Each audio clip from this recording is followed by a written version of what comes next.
రామసుబ్బారెడ్డి అనే వ్యక్తి వాళ్ళ కుటుంబం కానీ గతం రోజుల్లో ఫ్రాక్షన్కి కానీ రాజకీయాలకు కానీ సంబంధం లేకుండా జీవిస్తున్నటువంటి కుటుంబం. ఎంతో ఉన్నతమైనటువంటి కుటుంబం. రామసుబ్బారెడ్డి చాలా మంచివాడు, పలకరిస్తేనే పలుకుతాడు తప్ప అతనికి పార్టీలు కూడా సంబంధం లేదు. వాళ్ళ అన్న వాళ్ళు నాతో పాటు ఉన్నా రామసుబ్బారెడ్డి అనే వ్యక్తి అన్ని పార్టీలకు సంబంధించిన వ్యక్తి, అందరికి కావాల్సినటువంటి వ్యక్తి. మొన్న 25వ తారీఖు రాత్రి 9 గంటలకు ఇంటి నుంచి ఎవరైతే హత్య చేశారో వాళ్ళు మందు తాగడం కోసం డిన్నర్ చేసుకోవాలని చెప్పి ఒక బావి వద్దకు వెళ్ళి అక్కడ కూర్చొని మందు తాగడం ప్రతి వాళ్ళు కొద్ది రోజుల్లో గమనిస్తూనే ఉన్నారు. అక్కడ అప్పుడప్పుడు కూర్చొని మందు తాగడం చూస్తూనే ఉన్నారు. ఈరోజు ఒంటెద్దు ప్రవీణ్ కుమార్ రెడ్డి ఫోన్ చేయగా ఈ యొక్క రామసుబ్బారెడ్డి అనే వ్యక్తి ఆ బావి వద్దకు వెళ్ళి మందు తాగుతున్నట్లుగా పార్టీ చేసుకుంటున్నట్లుగా వాళ్ళ భార్య వాళ్ళు చెప్పడం వల్ల నాకు తెలియడం జరిగింది. అక్కడ వెళ్ళిన తర్వాత గంట సేపుకు రామసుబ్బారెడ్డి గారు భార్య ఫోన్ చేసి ఇంటికి రమ్మని చెప్పి ఫోన్ చేయగా వస్తున్నానని చెప్పి చెప్పడం జరిగింది. దాని తర్వాత ఎంతసేపటికి రాకపోయేసరికి మళ్ళీ ఫోన్ చేస్తే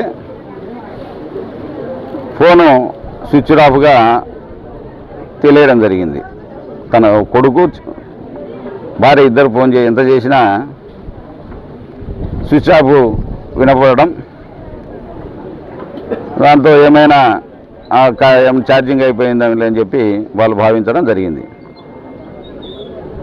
రామసుబ్బారెడ్డి గతంలో కానీ గ్రామంలో గలాటలు పడినట్టు కానీ ఎవరితోనే విభేదాలు ఉన్నట్లు కానీ ఇంతవరకు కూడా జరిగిన సందర్భాలు నేను ఇక్కడ గ్రామస్తులను విచారించినా కూడా ఎక్కడే కానీ చాలా మంచి వ్యక్తి అని చెప్పి ప్రతి ఒక్కరు కూడా చెప్పడం జరుగుతూ ఉంది. ఈరోజు దారుణ హత్యకి ఎందుకు గురయ్యాడు? ఇది హత్యే, 100% హత్యే, దీంట్లో అనుమానం లేదు. ఎందుకంటే దీనికంటే ముందు ఇక్కడ ముగ్గురు అరెస్ట్ చేస్తే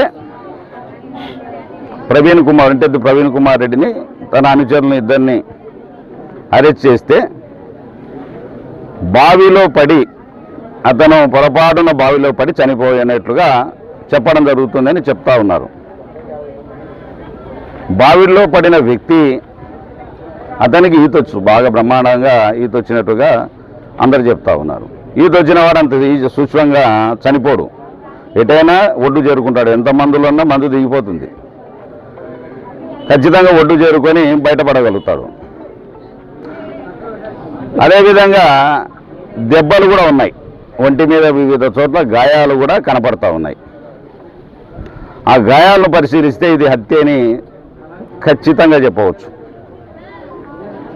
ఈ హత్యకు జరగడానికి కారణాలు ఒక మందు, ఈ బ్రాండీ అనేది ఎక్కడ చూసినా పాల ప్యాకెట్లు దొరకడం లేదు, కానీ డోర్ డెలివరీ చేస్తూ ఉన్నారు ఎక్కడ కావాలంటే. రాత్రి వేళల్లో అర్ధరాత్రి కావాలన్నా అపరాత్రి కావాలన్నా రాత్రి 2 అయినా 3 అయినా సప్లై చేయడానికి ఈరోజు బెల్ట్ షాపులే తీసేస్తానని చెప్పినటువంటి మహానుభావుడు చంద్రబాబు నాయుడు గారు ఈరోజు బెల్ట్ షాపులు గ్రామాన 2-3 వెలసి రాత్రి వేళల్లో ఏ వేళ కావాలంటే ఆ వేళల్లో ఈరోజు మద్యం సప్లై చేస్తూ ఉన్నారు. అంటే ఇదంతా కారణం కూటమి ప్రభుత్వం. ఈ మధ్య ఇప్పుడు ఒక చెల్లి అడిగింది, ఒక బిడ్డ అడిగింది, ఆడబిడ్డ, అంకుల్ ఇదంతా మా పెదనాన్న ఎవరితో పోయేవాడు కాదు, ఎవరితో మాట్లాడేవాడు కాదు, ఈ మద్యం వల్లనే ఇలాంటివన్నీ వస్తూ ఉన్నాయి. మా ఊర్లో ఎక్కడ చూసినా విడిగా ఆ బజార్లలో ఆడలు పోవడానికి కూడా ఇబ్బందిగా ఉంది, మేము తిరగడానికి కూడా భయపడతా ఉన్నారు ఆడవాళ్ళు. ఎక్కడ వీలైతే అక్కడ మందు షాపులు విచ్చలవిడిగా ఉన్నాయి, గలాటలు జరుగుతూ ఉన్నాయి, కొట్లాటలు జరుగుతూ ఉన్నాయి. ఈ మద్యం వల్ల అని చెప్పి ఈరోజు ఒక ఆడబిడ్డ చెప్పడం జరుగుతూ ఉంది. అంటే గ్రామాల పరిస్థితి ఏ విధంగా తయారైందో ఒక్కసారి ప్రభుత్వాన్ని ఆలోచించమని కోరుతా ఉన్నా. ఈరోజు ఈ కుటుంబ ప్రభుత్వం వచ్చిన తర్వాత బెల్ట్ షాపులు అడ్డగోలుగా ఈరోజు రాత్రి వేళలు సప్లై చేస్తే 50-100 రూపాయలు ఎక్కువ ఆశపడి ప్రతి గ్రామాన కూడా ఈరోజు మద్యం మా ఏరులే పారుతూ ఉంది. మన నియోజకవర్గంలో అడ్డగోలుగా బ్రాందీ షాపులు 24 గంటలు కూడా ఓపెన్. ఎక్కడ చూసినా బెల్ట్ షాపులు, బజార్కు ఒక బెల్ట్ షాప్ ఏర్పడింది.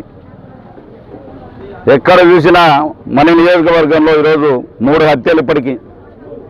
ఒకటి సీతారాపురంలో హత్య, ఒకటి లింగాపురంలో హత్య, ఒకటి మసీదుపురంలో హత్య. ఇవన్నీ కూడా మద్యం మత్తులో జరిగినటువంటివే. ఇవన్నీ కూడా మద్యం మత్తులో జరిగినటువంటివి. కాబట్టి ప్రభుత్వాన్ని ఒకటే డిమాండ్ చేస్తూ ఉన్నాం, ఈ బెల్ట్ షాపులు తీసేయాలి, ప్రజల మాన ప్రాణాలను కాపాడాలి. మహిళలు అత్యాచారానికి గురవుతూ ఉన్నారు. ఈరోజు ఎక్కడ చూసినా విచ్చలవిడిగా ఈ మద్యం వల్లనే ఇవన్నీ జరుగుతూ ఉన్నాయి.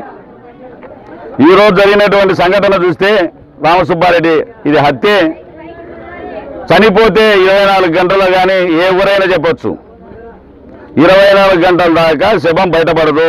రాత్రి ఎప్పుడో 11-12 గంటలు చనిపోతే శవం నీళ్ళ మీద తేలాడిందంటే బయట చంపి నీళ్ళలో పారేశారు. దీన్ని గమనించాల్సిన అవసరం ఉంది.